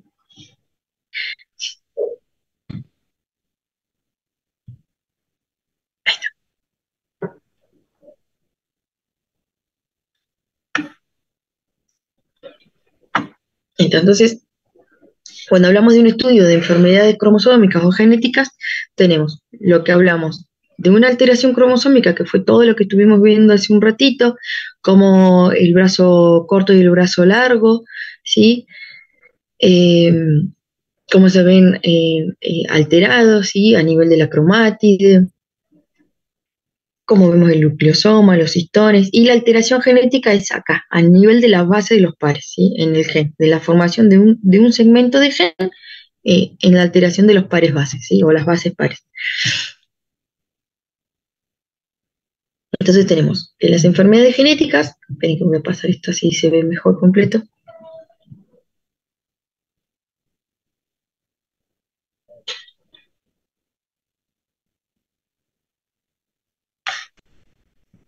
Entonces, de las enfermedades genéticas tenemos las per se génicas, ¿sí? Que tenemos las mendelianas, las autosómicas, las dominantes y la recesiva, las ligadas al sexo, la dominante y la recesiva, la multifactorial, la mitocondrial, que es solamente heredada a través de la madre, las mutaciones dinámicas, las cromosómicas, como las aberraciones numéricas que estuvimos viendo hace un ratito, de las euploidías y aneuploidías, y las aberraciones estructurales. Entonces, dentro de los que son los patrones de herencia de un solo gen, tenemos el autosómico dominante, ¿sí? Donde el individuo, el progenitor, le hereda ese gen defectuoso que viene de algunos de los padres para desarrollar la enfermedad, ¿sí? Y esto se ve de generación en generación, o sea, lo tiene el padre, lo tiene el hijo, o sea, están afectados de la misma manera, porque es dominante, ¿sí? Después, pueden que estén afectadas, pero no transmitir la enfermedad, ¿sí? O sea, están con ese gen defectuoso, pero no se enferman, digamos. Supongamos, ahora vamos a ir viendo un par de ejemplos, ¿sí? Como la neurofibromatosis y demás. Si dentro de lo que es este autosómico dominante, ambos padres están afectados, tienen un 50, cada uno de los padres está afectado, el 50% de probabilidad de heredar la enfermedad, ¿sí? Primero vemos que el gen se hereda y a veces no se traduce la enfermedad, ¿sí? Y cuando los dos padres sí están afectados con este gen anómalo, el 50% hace la enfermedad, ¿sí?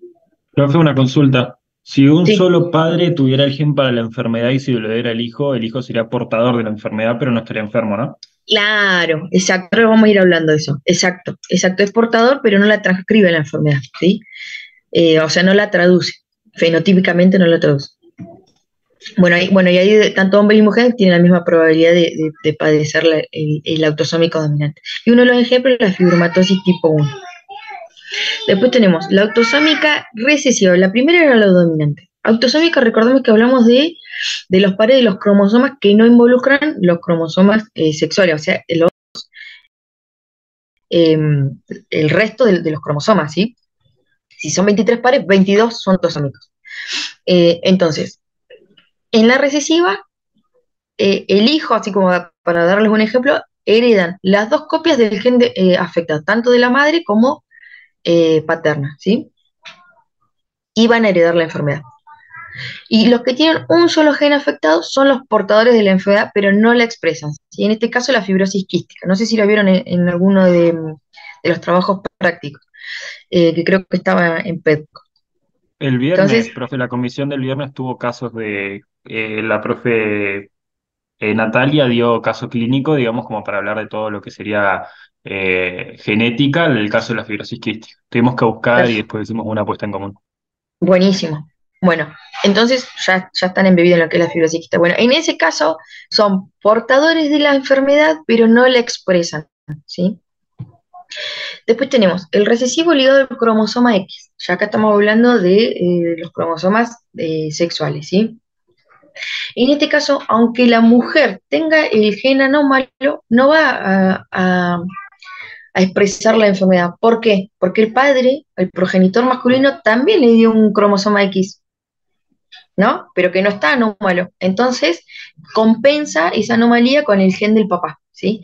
Eh, y en cambio el varón, como el cromosoma X que recibe, ¿de dónde viene el cromosoma X?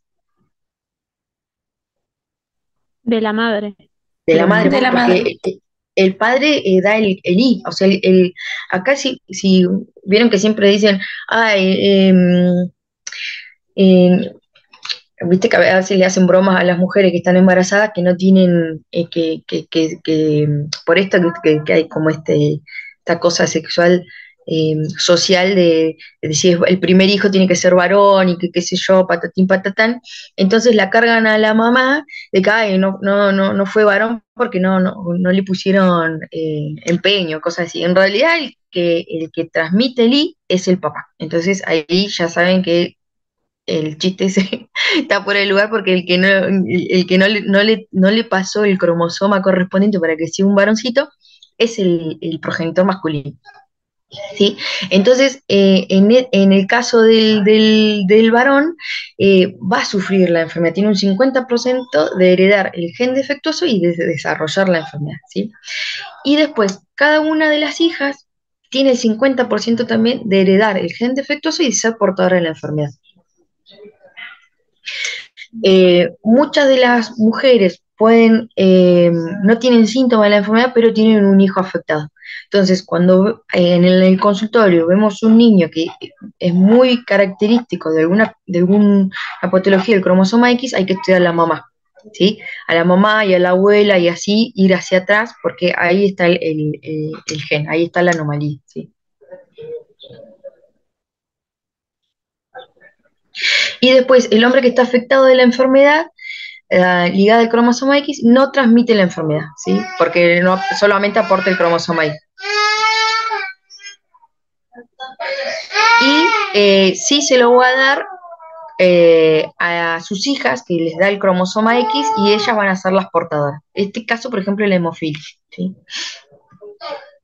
Después tenemos la ligada al cromosoma Y, que solamente la van a padecer los varones, que está ligada a la enfermedad del cromosoma Y.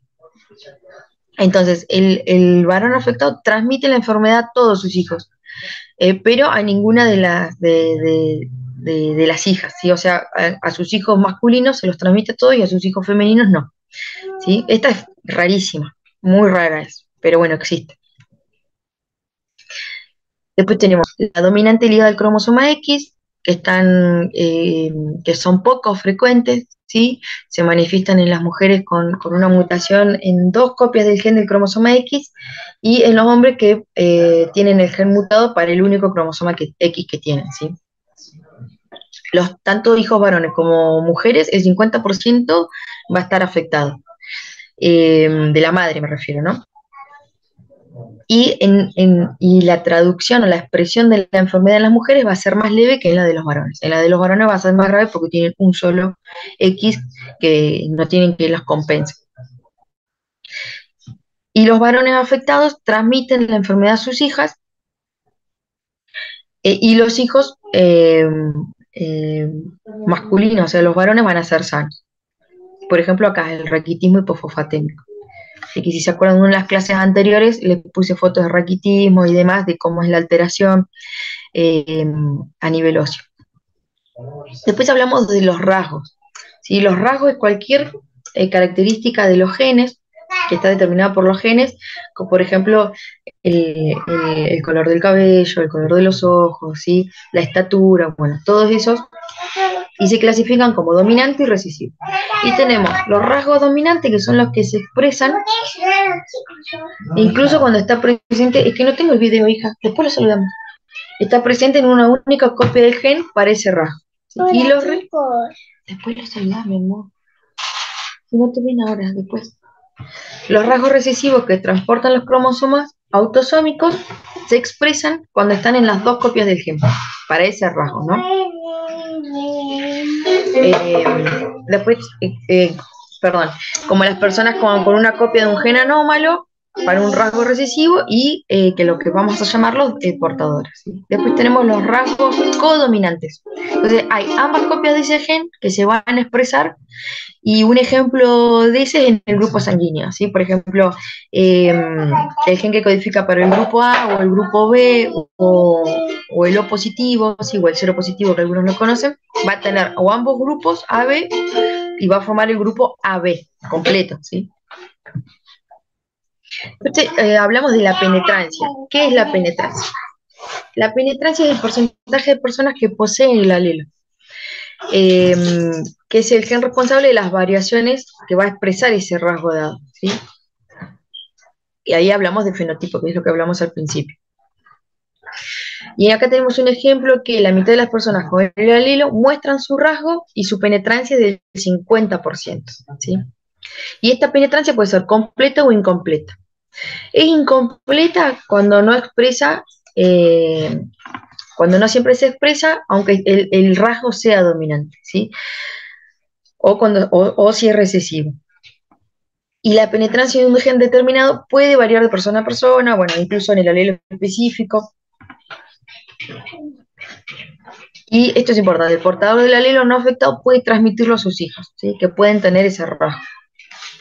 Y la expresividad se refiere a la manera en que un rasgo afecta a una persona, ¿sí? O sea, la afecta de manera grave, moderada o leve. Lo que estuvimos hablando recién, ¿no? Que depende si es dominante o recesivo y sobre todo en el cromosoma X, eh, si la enfermedad va a ser más grave o va a ser menos grave, depende si es varón o mujer, ¿sí? Los rasgos pueden ser pronunciados, no es apreciable, puede estar entre ambos extremos. La expresividad se puede afectar por diferentes factores como las sustancias nocivas, las ambientales, la edad, que estuvimos hablando hace un ratito también, como la composición genética. Sí, entonces acá tenemos el ejemplo de los trastornos genéticos, el gen, el autosómico, el que no está ligado al cromosoma X, ¿eh? El ligado al cromosoma X, si es dominante, nos puede dar el síndrome de Marfan, que es toda una alteración. Estos pacientes con síndrome de Marfan tienen un trastorno que son demasiado altos, tienen alteraciones a nivel vascular, ¿sí? Pueden sufrir de aneurismas, disecciones de aorta y demás, ¿sí? Bueno, la enfermedad de Huntington y el recesivo, la fibrosis quística. Y en el cromosoma X, el raquitismo, la nefritis hereditaria, en el recesivo es el daltonismo, ¿sí? Y la hemofilia. Bueno, acá como un modo de ejemplo para que vean cómo lo de la penetrancia y sin penetrancia. Bueno, los recesivos no ligados al cromosoma X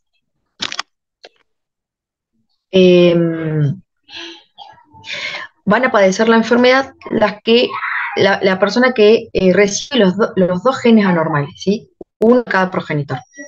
Por eso es importante acá el estudio genético cuando hay cuando hubo un antecedente de un embarazo, sí, un embarazo que no llegó a término, sino que sufrió un aborto espontáneo o dos abortos espontáneos, entonces estudiar, ¿sí? En profundidad a esos padres porque puede estar sesgado ahí, escondido alguna alteración cromosómica, ¿sí? Y si los dos progenitores poseen un gen anormal y un gen normal, ninguno de los progenitores sufre la enfermedad, pero cada uno de ellos tiene un 50% de transmitir ese gen al hijo, ¿sí? Entonces, el hijo de esos progenitores va a tener 25% de probabilidad de heredar el gen anómalo y de desarrollar el trastorno, 25% de heredar los dos genes normales, el 50% de heredar un gen normal y un gen anómalo, convirtiéndose en portador del trastorno, y entre los niños la probabilidad de no desarrollar el trastorno es del 75%, o sea que no es portador afectado, ¿sí? Entonces acá vemos una imagen donde vemos la herencia autosómica recesiva, ¿sí? Que aparece en una línea de los hermanos, ¿sí? Fíjense, acá, en los hermanos, ¿sí? No aparece después, ¿sí? Entonces, bueno, lo que están negritos son los que están afectados. Y fíjense acá lo mismo, ¿sí? En los hermanos aparece, ¿sí? ¿Cuáles son las enfermedades de este gen afectado? Bueno, acá tenemos la talasemia, que la vimos la semana pasada, la hemocromatosis, la fibrosis quística, la hiperplasia suprarrenal, la galactosemia, la enfermedad de Gaucher. ¿Cuáles son los genes alterados? La frecuencia y las clínicas. ¿Sí? Esto por si hay alguna pregunta en el escrito. Después los dominantes, siempre hablando de los trastornos autosómicos, tenemos que el progenitor tiene la enfermedad y el otro no. ¿Sí? Entonces hay un 50% de heredar esa enfermedad, o sea, la probabilidad es un 50%. Los que no tienen la enfermedad habitualmente no son portadores del gen, ¿sí? Y no pasan ese rasgo a su descendencia. Y tanto hombres y mujeres tienen la misma probabilidad de ser afectados, ¿sí? Acá no influye si es como los cromosomas sexuales. Eh, Bueno, la enfermedad aparece a veces como una nueva mutación genética, ¿sí? Hablamos siempre de la multifactoriedad, ¿sí? Es el de novo. ¿Sí? Entonces acá vemos, como el progenitor masculino tiene el gen anómalo, lo heredan, lo sigue heredando y así de generación tras generación, ¿sí? Y acá las dos enfermedades, el gen que está afectado, fíjense la neurofibromatosis, el neurofibromatosis 1, estas son manchas café con leche en la piel que van a ver, ¿viste? En niños, en el tórax, en piernas, pero a la misma vez en el sistema nervioso central aparecen manchas que las vemos como hiperintensas y que son neurofibromas cerebrales, ¿sí? Después, los ligados dominantes del cromosoma X son los varones que van a transmitir la enfermedad a todas sus hijas, pero a ninguno de sus hijos. Después, las madres que tienen un solo gen anómalo van a transmitir la enfermedad, pero no la van a padecer, ¿sí? Eh, y van a transmitir los genes a todas, ¿sí? A tanto mujeres como varones. Bueno, pueden llegar a ser mortales en los varones. Y bueno, la diferencia entre sexos es incluso mayor si la enfermedad es mortal para los varones, ¿sí? O sea, como que afecta tanto a mujeres y varones, pero hay mayor mortalidad en los varones. Entonces acá vemos una imagen ligada al X dominante, la mujer que transmite a varones y mujeres, la mujer transmite al varón, ¿sí? El varón a sus hijas al varón y a las hijas, ¿sí? Bueno, y así. Acá tenemos el síndrome del X frágil, el de AP, el raquitismo fosfotasémico, ¿sí? Qué es lo que produce y demás. Esto para que lo tengan ahí. Después tenemos el trastorno recesivo ligado al X, que la mayoría de los afectados son varones. Las hijas son las portadoras del gen. Y el hombre que está afectado no transmite la enfermedad a sus hijos varones, ¿sí? Y las mujeres que portan el gen no tienen el trastorno, o sea, no la expresan, ¿sí? Como hablamos hace un ratito. Pero le dan ese gen a todos los hijos varones.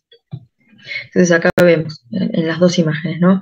La mujer que transmite, se afecta el varón, transmite al varón, la mujer lo transmite a la mujer y al varón, ¿sí? Pero se afecta el varón, ¿sí? Ahí tenemos la hemofilia, por ejemplo, como uno de los ejemplos. bueno, y acá el gen normal, el gen recesivo y el gen normal que produce descendencia masculina. ¿Sí? Acá vemos lo mismo, la misma alteración. Acá tenemos el daltonismo, la hemofilia A, ¿sí? Que es un trastorno de coagulación que afecta al factor 8, ¿sí? Y justo es el gen también que está incluido en el factor 8 de coagulación. Entonces, si vemos un niño que se golpeó, tiene una hemartrosis, 6 meses después otra hemartrosis en otro lugar y demás, bueno, hay que estudiar a la madre y a las hermanas para ver si no está ese gen de hemofilia, ¿sí? Eso es así casi siempre se llega a estos diagnósticos por causas accidentales más que nada, ¿sí? Después tenemos, dentro de lo que es el diagnóstico genético preimplantacional, los que tienen los progenitores, o sea, las parejas portadoras de alguna enfermedad monofónica, tienen un riesgo elevado de transmitir esta conexión, esta patología a todos sus hijos, ¿sí? A los descendientes, ¿sí? Entonces hay como pocas opciones reproductivas. Entonces cuando ya hay un niño afectado, hay que hacer un estudio genético familiar, hablar con esos padres, de decir que hay un riesgo muy elevado de que sus próximos hijos tengan esa enfermedad. Entonces, para hacer una buena planificación familiar, ¿sí? Y evitar patologías que a veces son incompatibles con la vida, ¿sí? Bueno, acá, por ejemplo, en un tratamiento de fertilización in vitro, en este caso, si se va a optar por adopción y demás, evaluar bien los donantes de esperma, los ovocitos, ¿sí? Para ver cuál es el tratamiento que van a elegir.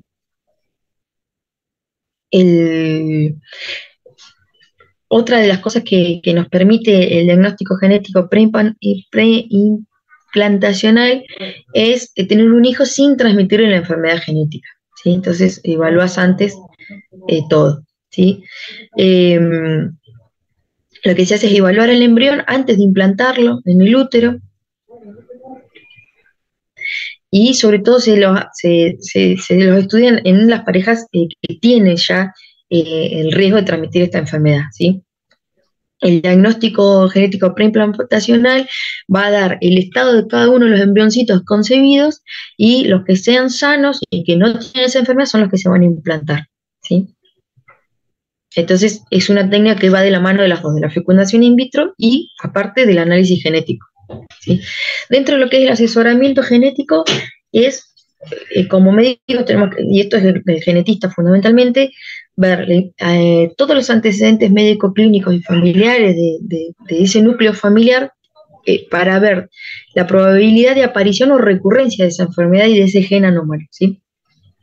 Entonces, como médicos vamos a educar sobre la herencia, cuáles son las pruebas que vamos a hacer, que son las que vimos todo anterior a todo lo que estuvimos viendo en las clases, cuál es la prevención que vamos a tomar, los recursos, la investigación. Bueno, todo esto no lo das en una sola charla, son varios encuentros que tenés con los papás, porque el enterarse de que tienen genes anómalos es un impacto muy fuerte a nivel emocional, ¿sí?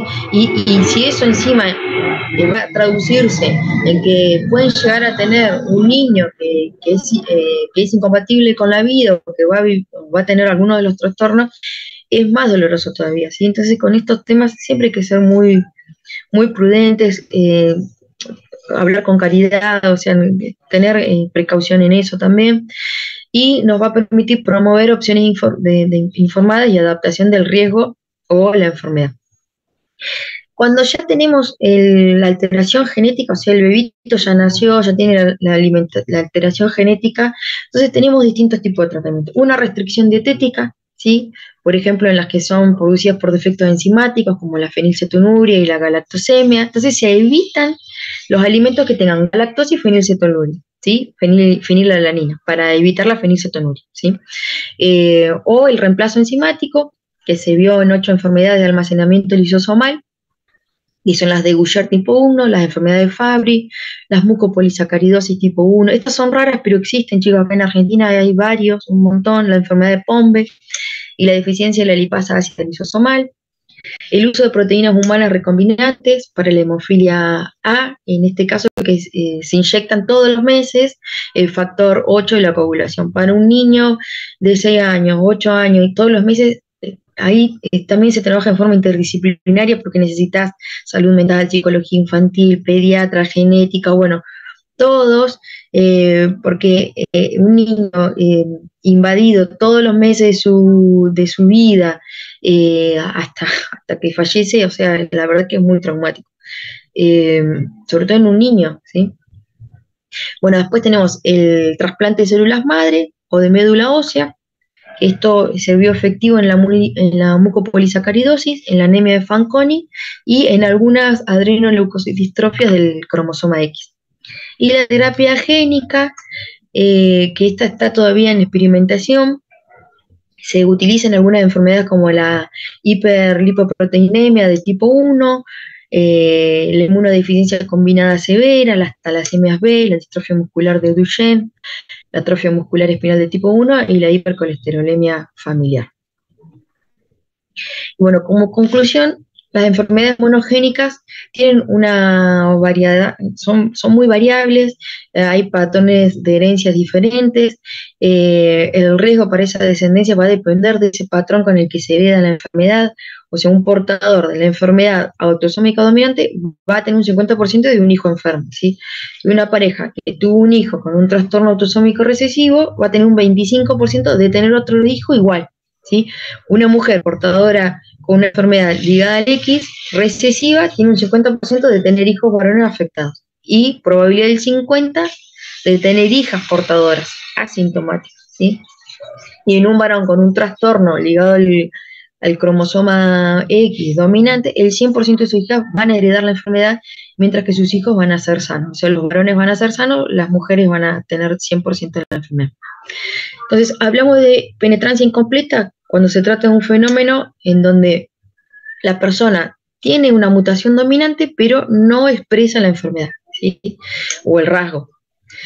Pero va a heredar el alelo mutado a sus hijos. Y estos sí pueden tener esa enfermedad y pueden expresar esa enfermedad o sufrir alguno de los trastornos. En este caso, por ejemplo, yo no sé si lo alcanzamos a ver, pero sí, el video que les mostró André la semana pasada sobre uno de los ejemplos es la polidactilia, ¿sí? Con una penetrancia incompleta, que es la polidactilia. Y después tenemos la expresividad variable, que es la que se refiere a mutaciones con una expresión clínica entre dos individuos de la misma familia. O sea, vamos a tener que una persona va a manifestar la enfermedad de una forma más grave o más leve que su hermano, por ejemplo, ¿sí? En este caso, la neurofibromatosis tipo 1. En algunos pueden aparecer manchas color con leche en la piel nada más, y en otros puede estar afectado a nivel cerebral o con nódulos que a veces se los van a ver como malformaciones en la cara, sobre todo que parecen como si fuesen tumorcitos en toda la cara, una nariz grande y demás. Bueno. O como lunares grandes, gigantes, café con leche, son los neurofibromas subcutáneos, ¿sí?